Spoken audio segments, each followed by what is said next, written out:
tarde, pessoal. Então, agora a ideia é fazer um vídeo aqui rapidinho sobre extração dos dados para uma meta-análise.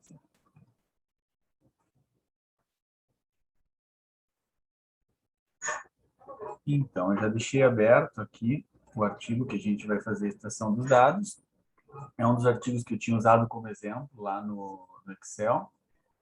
Então, primeira coisa, assim, a gente parte do pressuposto que os outros dados já foram extraídos, né, como características gerais e tal. Então, a gente vai focar mesmo rapidinho ali nos dados que seriam para a nossa meta-análise.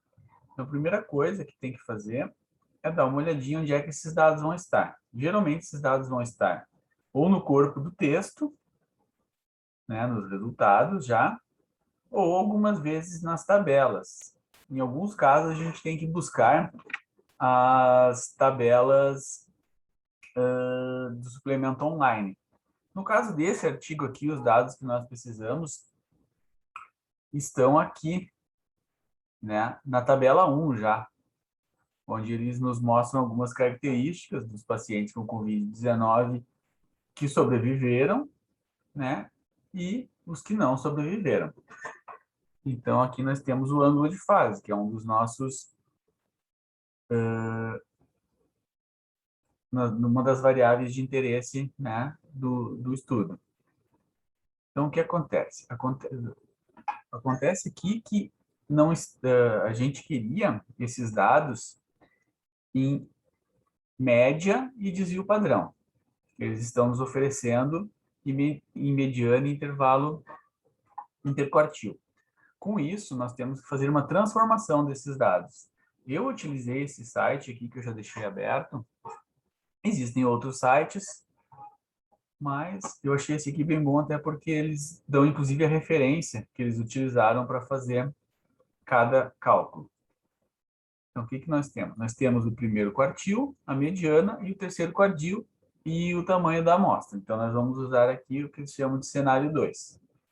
Vamos lá ver. Então, primeiro nós vamos pegar a média, vamos calcular, né, a média do grupo que não sobreviveu. Então, vamos aos dados lá. A gente precisa do número de participantes, que é 16. Vamos lá colocar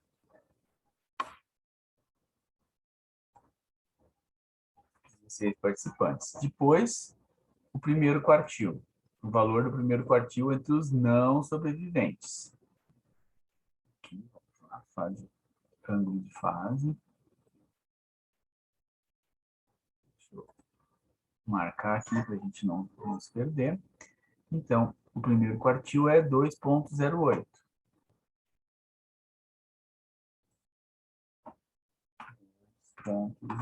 Isso é importante também, pessoal, lembrar de colocar com ponto nesse site aqui, pelo menos, porque se colocar com vírgula ele não ele vai dar erro no resultado. E também colocar os quartis e a mediana no lugar certo, que se inverter alguma coisa ele vai dar como impossível de calcular. A mediana foi 2,8. Site.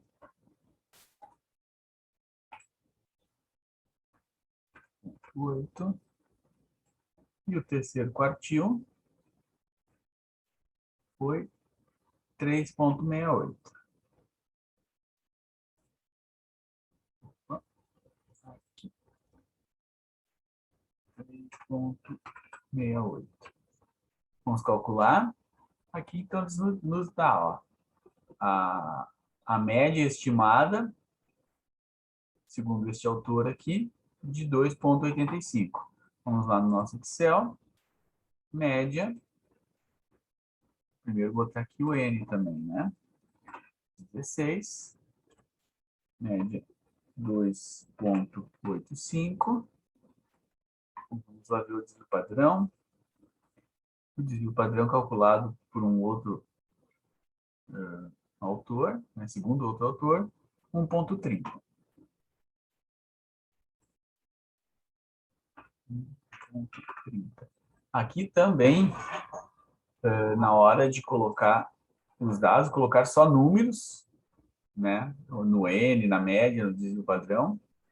E também lembrar que depende do software que vai utilizar para fazer a meta-análise, o separador aqui pode ser, o separador decimal pode ser vírgula ou pode ser ponto. Como eu sei que a Prof. Rita geralmente usa o R, que usa ponto, eu já estou colocando com ponto aqui. Vamos agora calcular a média de desvio padrão no grupo sobrevivente. Vamos lá. Aqui são 111 indivíduos. Vamos resetar aqui primeiro, né? 111 indivíduos. O primeiro quartil foi 3,5.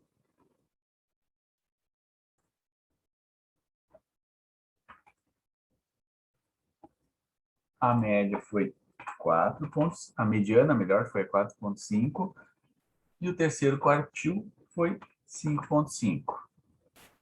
Vamos calcular. Então, a média, parece que esses dados são simétricos, né? A média ficou igual à mediana, 4,5, e 1,5 de desvio padrão. Vamos inserir isso lá. Não esquecendo de colocar o M.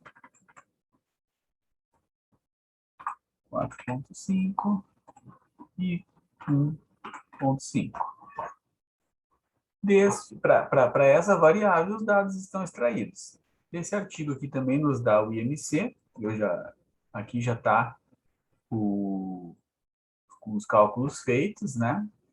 E eu coloquei essa observação aqui também. Sempre é bom colocar esse tipo de observação de como é que foi feito o cálculo, né? Se houve alguma transformação nas variáveis, porque algumas vezes a gente tem que citar isso na nossa metodologia e muitas vezes os próprios revisores do artigo perguntam de onde é que a gente tirou aquelas médias que eles não conseguem encontrar no paper original, né? Então, a gente deixa tudo anotadinho para saber como é que foi feito cada passo.